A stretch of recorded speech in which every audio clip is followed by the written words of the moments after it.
Who's our next opponent? Oh, Duke. Okay. Well, we leave tomorrow, bright and early. We'll get a chance to get into Maui, shoot in the gym a little bit, get a feel for that. Then they'll have some festivities involved with the tournament, a players' party, and then a banquet on Sunday. And then we'll tip it off with Duke on Monday. And it's nice to know we'll have a national audience, and we're ready to play. Brian, how confident are you that you can come away with a victory in this game? I like my team a lot. You know, it's early. It's November. So my 6 veterans I feel very good about. You know, the freshmen for their first major competition, you know, we'll see how they respond. But my 6 returners, I feel as if they're ready for a game like this and excited to play it. What do you take from the last time you guys faced Duke, which wasn't all that long ago, but it's going to be new to a lot of the players on the team now. But what do you take from that game that you might possibly apply to this Monday? Yeah, we played them in the NCAA tournament a couple of years back, and I think it might have been the year they won the title. And they're just very physical. I mean, you can watch on TV and see the athleticism, but until you see it firsthand, you know, you don't realize how really athletic they are and how big they are at all those positions. So we'll be prepared for that. You know, we'll try to space the floor and find ways to create our offense, and then at the same time try to keep them from running us, obviously getting easy baskets, make them earn everything they get in the half court, and we're a pretty good defensive team, so that will be the goal, to make them score in the half court, take care of the ball, and try to make it a 1 or 2 possession game down the stretch. Could you give us a little quick scouting report of the 3 freshmen, you know, Zion, Cam Reddish, and RJ Barrett? I mean, everybody knows they're very talented, but they're freshmen too. They're finding their way, learning how to play together, and I think that's a big reason that Duke took the foreign trip this year. They went up to Canada and played 3 games so they could play together, played 2 exhibition games instead of a closed scrimmage, and so unlike us with the freshmen, they're trying to put them into a cohesive unit. Now, they've had great success the first 3 games, but they know, Coach K knows it's a long season, and freshmen are going to have a learning curve. And so hopefully we'll get them before that learning curve is kicked in, and we'll be ready to take advantage of some situations, I hope. What are your thoughts on Duke's, you know, early season dominance? The first 3 games they've won by an average of 31 points. What does that say about the team? I think the Kentucky win was really impressive, but I think if you look at anybody Duke has ever played at home in the non-conference, they rarely lose games like that. So I think the Kentucky game was the one that probably opened most people's eyes, but Kentucky's young and talented too. And so both teams are trying to use early big matchups in order to get their teams better for conference play, and that's what we'll do. You know, we won't put everything into the game as far as if we don't come out successful that it's a failure. You know, this is a great tournament in November where we're going to play 3 really good opponents in 3 days and hopefully learn something about ourselves and what we're good at and what we have to get better at. Is there any advantage playing in Maui as opposed to playing in Cameron? I think there's a big advantage, including the sun and ocean. So that's what we're most excited about. Jalen, what you looking forward to? I mean, when Coach Dutcher was saying party, or when he said Maui in the same sentence, did that get you excited a little bit to go on that trip on the road? Yeah, I've never been to Maui before, but 2 years ago, my freshman year, we went to Honolulu. So, I mean, it was a fun experience. I'm looking forward to the same thing. And then Jalen and Jordan, has Coach Dutcher already told you who you guys are going to be guarding on Monday? Like what your defensive matchup's going to be like? Oh yeah, we talked about the game plan and went over that in these last 2 days of practice.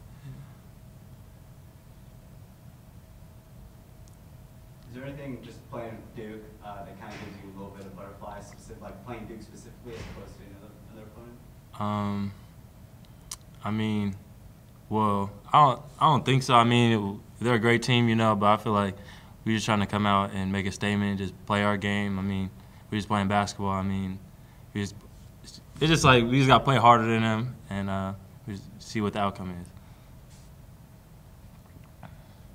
I asked Jordan this after the game against Texas Southern. Jordan, you were saying that Duke is just another game in the schedule. You wanted to take it one game at a time. Do you feel the same way, Jalen? You want to play another game? Yeah, I feel the exact same way.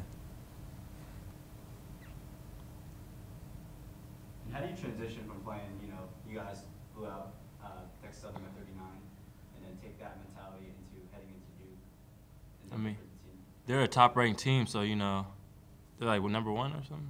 Yeah. Well, whatever it is. But top-ranked team, we just got to go at them, And when we compete, too, so we just got to compete at the highest level. Every game is different. First game we played was all zone. Second game we played was basic man-to-man, and then the third game we play will be pressure man-to-man. So each game, even though they're 3 different opponents, they're 3 different styles, and so that's a big learning curve, how we play against each style, what adjustments we make in practice, and leading into the game, what we think we can run and not run. We give these guys a game plan, and they do their best to execute it. So a lot of that's on the coaches, too, where I have to put these guys in the best position to be successful, where they're not just trying to fight and run a play, that the plan we've drawn up is a solid one, both offensively and defensively. And then, Coach, you were talking about on after the last game, like you had a similar game plan against Gonzaga, defending the transition. And then from Jalen and Jordan's perspective, did Coach kind of touch on you guys' transition defense and how you guys could stop Duke's? Yeah, we worked on it in the past 2 days in practice, just prepping for it, and so we know what to expect. What is it that makes it difficult to stop Duke on the transition? I mean, it just starts out with the shots you take. Take a bad shot that's easier transition for them. So we got to make sure on offense we take the best shot, and just get back on D and just sprint back. For Jalen and Jordan, there's all the talk about Duke, but if you look at this field, I mean, as a college basketball fan, which you guys probably are, this is a pretty incredible field that you guys are getting the chance to play some of the most elite teams in the country. Yeah, for sure. Talk about that. Talk about the teams who were also in the tournament. Yeah, there's a lot of great teams in this tournament. I feel like it'll just give us see where we're at. And just each game, just going out there and competing, playing hard, and trying to get the dub. 6 of the 8 teams, I think, were in the NCAA tournament last year. 3 or 4 of them are ranked this year already. I'm not sure how high is Gonzaga ranked, 3. So we have the number 1 and the number 3 team in the country in the same event to go with another ranked team in Auburn. And it's going to be great competition, no matter if you're fortunate enough to win 3 or if you're playing both teams 0-2 in that last game. Every team in that tournament is capable of being an NCAA tournament team come March. What do you tell the freshmen being on a big stage for the first time in their careers? Don't do anything I haven't seen in practice. So show me what you're going to do in practice, and then do the same thing in a game. Don't show me anything I haven't seen in practice. So hopefully that will happen. Anything else? Jordan, what do you tell the freshmen, since you're at least 1 year more experienced than they are? What do you tell the freshmen going into a game like this? Just play their game, be strong with the ball, and be smart, and just be at peace with what you do and be confident. And we've been practicing since July, so you've been playing basketball your whole life. It's just another game, so you just need to go out there and play to the best of your ability. Okay. And your thoughts about facing Duke? Are you guys playing Duke, the number 1 ranked team in the country, or are you playing a faceless, nameless opponent?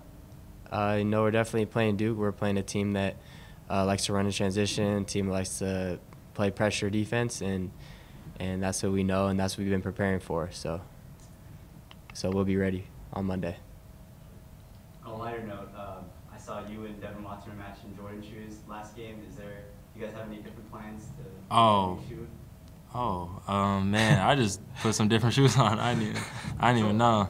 So what's the plan with the team? Because I see, Matt Mitchell's got a different shoe, Jordan's got a different shoe. Do you guys, it's obviously all going to be Jordan. Yeah, we just mix it up, I guess, Can't pull the real heat out, but it's all good.